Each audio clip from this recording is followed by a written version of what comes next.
man. That's an interesting accessory you got going there. Oh, what? Yeah, no, is that a man purse? This isn't a new fashion thing. This is, that's 80s. It's a candy mix. They have these from the 50s, the 60s, the 70s. I didn't see the 90s at the store, but I mean, this is a collection of 80s candies, man. Let's say, I mean, I was born in the 80s. Yeah, I was 85, so. 82, so let's see what the 80s has, candy-wise, man. Let's do this. Let's, Oh. This looks very familiar. It looks like everything that was in my my Halloween basket around the time I was 4. Yep. All right, we're gonna try these out, and as Tim mentioned, we have nutrition facts. So just in case. Yeah, we can count calories for nerds. All right, let's jump right into things. Tootsie Roll. We're fairly familiar with Tootsie Rolls. 2 things I'll tell you about Tootsie Rolls. The good and a bad thing. Good thing, I used to have this long Tootsie Rolls. It was like a canister. We used to put pennies in it. But I used to wear it as a robot arm and pretend like I was like a transformer as a kid. Here's the bad thing I gotta tell you about Tootsie Rolls. As a child, I had a near-death experience. Yeah, my brother bit one of these in half, just like that, threw it up in the air, and I caught it. It went right down my throat. My dad gave me the Heimlich maneuver, and it eventually popped out. So I've always been a little leery of Tootsie Rolls since that incident. I can understand that. Chocolatey. Never been my favorite, though, flavor-wise, too. I'm not discriminating. Moving on, Lemon Heads. I like Lemon Head. You know, I just found out about a year or 2 back. Lemon Head is not alone. He has a whole family of heads. There's Grape Head, there's Apple Head, there's Orange Head. I mean, look into it. They exist. Where's Al Snow's head fit into this? Not on Walmart shelves, I can tell you that. That's true. Now, we don't have time, because to really enjoy Lemon Head, you savor it. At first, it's a little sour, but a little sweet. There's different layers. You hit a really sour layer that rips apart your mouth, a really sweet layer that soothes you. I like Lemon Heads, though. They always tear my mouth apart, but it's the good kind of pain. All right, Wonka approves. We have Gobstoppers. Oh, I really don't want to spit out this Lemon Head, but I guess, you know, it's my job to review this for all you people, so. Oops. Oh, Everlasting Gobstoppers. You guys remember these from that great flick? And I'm not talking about the Tim Burton. Did he direct that? Did Johnny get movie? That does exist, but I was referring to Gene Wilder. Okay, yeah, the Gene Wilder film. You know, man, my niece Jade, when she was about 2 or 3, she used to wear that VHS tape out, man. But I love that movie. So these are from the wild, wonderful world of Wonka. Gobstoppers. Love these things. Now, the gimmick with the Gobstopper is you start with one color, in my case, green. After you sup on it for a while, it changes colors. It might be grape, it might be red here in a couple minutes. Then underneath the candy-coated layers is a layer of there's a sour, chewy, crumbly, dusty ball on the inside. It actually tastes a lot better than it sounds, me saying. It hasn't changed colors yet. I don't know if I have time to work it through. Those are good, though. They're smooth. A lot of candy that's really tart, sweet tart, stuff like that. Just too potent for me. But those got a nice smooth polish, a nice finish. Moving on, we have Razzles. Then, first it's candy, then it's gum. Do you remember Razzles? I do not. I'm gonna wait till I see. Oh wait, yes I do. I remember these things. So Razzles, they always look in pretty rough shape, but you know, they look a little, they're not most appealing, you know, appetizing visually. The cool thing, though, about Razzles is, yeah, you know, at first it tastes like a candy, but the more you chew it, it congeals and turns into a piece of, essentially, gum. All right, Razzles, you know, it's an interesting gimmick. It's lasted this long. You can still find them. Now, there's only one of these, and Tim, I'm a giving man. I'm gonna let you try it. This is an extra sour crybaby. Oh, you shouldn't have. And this is the bubblegum version, which I don't remember if I've ever had. I recognize, you know, the hard candy, but now for the 80s candy, and look at that face. Just really capture that moment, like David Gordon Green. You know, I mean, I really want you to capture the nuance there. Lives up to its name. On the 80s candy mix, it lists 14 different candies. Well, I did hand count them, and we do get to try each and every single one of them on our list, which is very cool. Up next, Sixlets. Candy-coated, chocolate-flavored candy, gluten-free, hooray. Because we care about those who can't handle gluten. So around 6 here. lits. Oops, this lost one. I always like That's that you a could. 5 lit. I always like that you could pop them out of the top.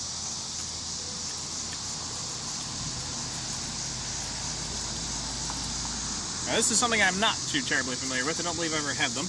Go into it blind. I want to see. Because it's actually tastes like an M&M. Yeah, I mean, I guess it is very. I don't know why I never put that together. I mean, it's sort of very M&M-ish. The shell is crunchier than an M&M. The inside is just chocolate. For some reason, I was thinking there might be some sort of a wafer or crispy component, but I was wrong. No, it's just chocolate covered in candy-coated chocolate. I put away many M&Ms in my day, so this is a positive experience here. And the chocolate itself doesn't really have a real like velvety chocolate taste. It's more of just a sugary. I mean, it's hard to even tell it's chocolate. It's just sugar, really, is what you pick up on. Moving ahead, Atomic Fireballs. Now you got a 2-pack there, and we got 1-packs here. I wonder if there's any real difference. Probably the 1-packs are easier to open. Most likely. I'm gonna switch to a. Yeah, that's not bad. As soon as I popped that, I got that cinnamon. I mean, hit me right in the nose. Well, we're really just out to torture ourselves today. Evidently, the 80s were about torture. Yeah.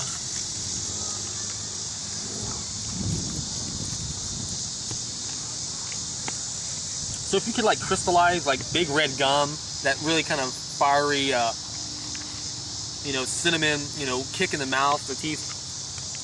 This is that.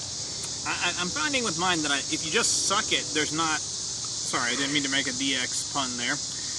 But anyhow, if you do that, baby, not a lot of flavor. You have to actually, bite at it a little bit, chip away at it before you actually get any of the cinnamon flavor to it. I mean, I don't think I've ever followed one of these trees to its eventual end. I don't know if it ever gets sweeter or what happens when you get past the fiery inferno. Brian and Tim Show. All right, next up on the list, one of my friend Eddie Michaels. He created the opening graphic that you saw at the beginning of this video with the world and stuff. Very smart cat. We were hoping he was going to join us today. Unfortunately, Eddie had other things to do.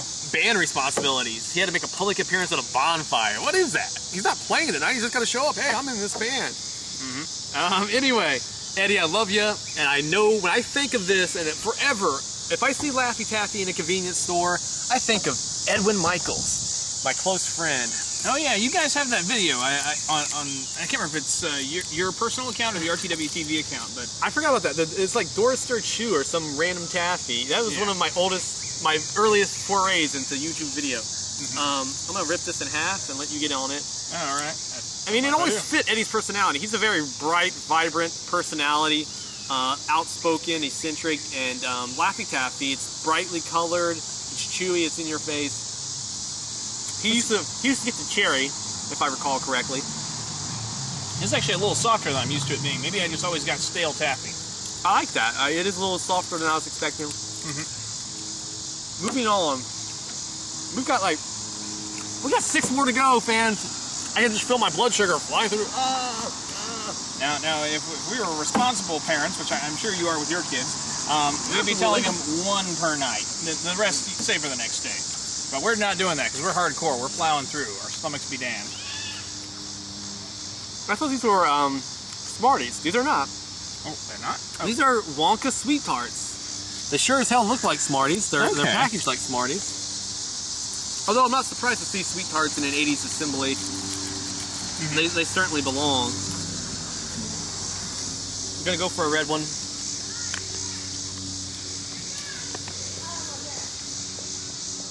There's that flavor I remember. Well, see, it's hard for me to fathom a world where, because for me this is all familiar. Maybe I haven't had Sweet Tarts in a decade. Yeah. But I taste and I instantly go back to when I used to eat these. But yeah, there's people out there that this is a completely foreign concept. What are these brightly colored, candy things? If you can find them, if you can order them, try some of these out for sure.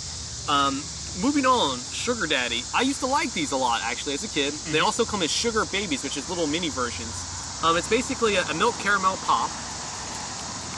I actually believe on the Hulu show Up to Speed, the first episode, they did a tour of San Francisco, and they gave the backstory to the Sugar Daddy company and the name. Look into that if you're a candy historian. While you're doing that, I'm going to start venturing towards the blow pop here. Okay, yeah. since we can't both suck it at the same time. You know, it's probably not recommended. We might get paid well to anyway, sugar daddy. 2 hosts, 1 sugar daddy. So you've got the blow pop. There's a lot of different suckers out there in the 80s, but blow pop is the quintessential. They market it better than anybody else. They were more well known than anybody else. They kind of cornered the market. And if I'm not mistaken, don't blow pops have a bubblegum center? Typically, yeah. We'll see. I'm not gonna do like the owl and bite, you know, because I'm genuine like that. But anyhow, this is strawberry or is it watermelon? Watermelon flavor. I don't recall watermelons usually being sour. This is a tad on the sour side. This is nice. You know, it gets stuck in your teeth and stuff. I mean, it does have its cons, but I mean, God, it really brings me back. I always like caramel on my sundaes and stuff. Yeah, this is one that you need some time to enjoy. You know, this might take you 20 plus minutes while you're sitting in front of the TV watching an episode of one of your favorite programs. In my case, maybe AMC's Breaking Bad or The Walking Dead. Comic book man, but I digress. This is something that you enjoy. You do not rush through a sugar daddy. You kids and your cable. I'll set that down. Now I'm moving to one that is a love-hate relationship. Fun Dip. Tell me you remember Fun Dip. Oh yeah, it used to be one of those prizes they'd give out at church for being quiet, and which seemed a bit counterintuitive to me. Now, I have a very distinct memory in the pocket of my brain of eating Fun Dip watching Little Shop of Horrors as a young child. Now, this flavor is called the Raz Apple Magic Dip. Very interesting. I've never seen blue raspberry and green apple combined. Now, Tim, I'm going to try to break the dipstick in half. Okay. And we can both maybe partake. Now I have to ask, was that the Little Shop movie or the Little Shop cartoon? Do you remember the cartoon? I do not. Oh, okay. Well, they made a cartoon where he had... Was it just like a one-off thing, or was it like a series? It was a series. It went for, I think, 1 season was all it went, but it actually had Frank Oz's endorsement. It was, you know, cool. kind of a, you know, what if he had the plant or whatever when he was a kid, and instead of calling it Audrey 2, it was just called Junior. I did not know that. Something I learned, maybe you fans at home, big, you know, Rick Moranis fans. One thing I'll say, the Fun Dip, it used to just be powder, but there's some clumps, some hard pieces, almost like, it looks like pop rock. And you really do see, it's not one uniform color. There is blue and there is green. There we go. I'm separating out because, yeah, you have to lick it first in order for it to adhere to your steak. Earlier I was talking about candies that rip apart your mouth. This one takes the cake. No kid can go through a package of Fun Dip and not have the roof of their mouth and their tongue on fire. Not to mention your nose. I mean, it just burns all the way up. But I gotta admit, it's such a lonely gimmick. I mean, it really is. I mean, it's fun. You know, you get to play while you eat. I mean, it's sugar. It tastes pretty good. I can totally see the appeal, why kids like this, why they continue to like this. Well, sorry, I gotta let you down. Moving on. We're wrapping up. 2 left on a countdown of 14, man. This is a lot of bang for the buck. I mean, the company that created this, I felt to see, I mean, I guess technically, I mean, they don't own the licenses to maybe all these. It was packed by Crystal Temptations out of North Arlington, New Jersey. But kudos to them for putting this together. Genius idea. Just gonna go ahead and throw that out there now. Double Dip Nerds. These are lemonade wild cherry nerds. We all know and love nerds. I'm sure Tim and I have had them at least once, or if not more, during our Halloween videos we've been doing for the past half decade. Oh yeah. But so the gimmick here is that they're yellow lemonade flavor, and then on the inside they are wild cherry. I like nerds, man. I mean, people have called me a nerd my whole life. Don't know if there's any connection there, but I never did understand the naming of the candy, why this was a nerd as compared to a jock or something like that, but whatever, it works. There's something weird about telling a kid, hey, go put some jocks in your mouth. Doesn't roll off the tongue as well. Nerds is cool because you can eat them one of 2 ways. You can throw them in the mouth and chew them up, like I've been doing. Or you can also let it melt down into a little sugary, it's like crystallized, you know, sugar. Last but not least, Red Hots. For fat-free food. Well, it's cinnamon flavored candy. Brightly, intensely red. I don't remember having these as a product in and of itself a lot, but I do remember like having like cakes and stuff like that where people would put these as little buttons and stuff like that. Gingerbread houses, that sort of stuff. The flavor really isn't all that different from the Atomic Fireball. It's not quite as a kick in the teeth as that was. Overall, it did hit the nostalgia button, so it did. It lives up to the 80s mix name. And off the top of my head, I can't think of a lot of 80s candies that were left out. I mean, there's a few minor ones that come to mind. Chunky, I don't know if you ever had a Chunky bar, chocolate with raisins, nuts. I remember that from the 80s. A couple others. Sour Patch Kids, I think, maybe. But those also could be earlier or later, I'm not sure. Yeah. Let me ask you one thing as we close out this segment. Mm-hmm. Favorite, least favorite. Today, as an adult, which one would you buy now, and which one would you not want to have for another decade? I'd probably go with the Sicklets as being the one I would buy today, just because, well, it's M&M's. As for which I would not touch, unless it was on a dare, I probably wouldn't go for, what was the one that had my mouth all swollen and everything? That was the one I didn't try. I believe that was called, it was a super sour Crybaby. Yes, the Crybaby. So yeah, that'd be the one. I am a tad bit of a crybaby with regard to the Crybaby. I think for me, I mean, it's really hard. I love the Sugar Daddy. Also a fan of the Wonka Gobstopper. But I gotta say, if I'm only gonna eat one, I think I'm gonna go with the Lemon Head. I will say a little footnote. I want to eat a lot of these because they really do a number on your mouth. But I like the Lemon Head. The one that I probably wouldn't touch and won't touch again for a long time. There's a couple that might make that list. I don't mind cinnamon like in my applesauce or maybe in a cake or something, but the hardcore cinnamon candy, it's a bit much. I mean, it's not really that enjoyable. So I guess the Atomic Fireballs would rank last for me. Well, thanks for watching this. It's been a trip to the past, man. I feel like Marty McFly in a big time machine, and I'm just gonna do a little 80s dance. You're watching Review the World on YouTube. Is it true?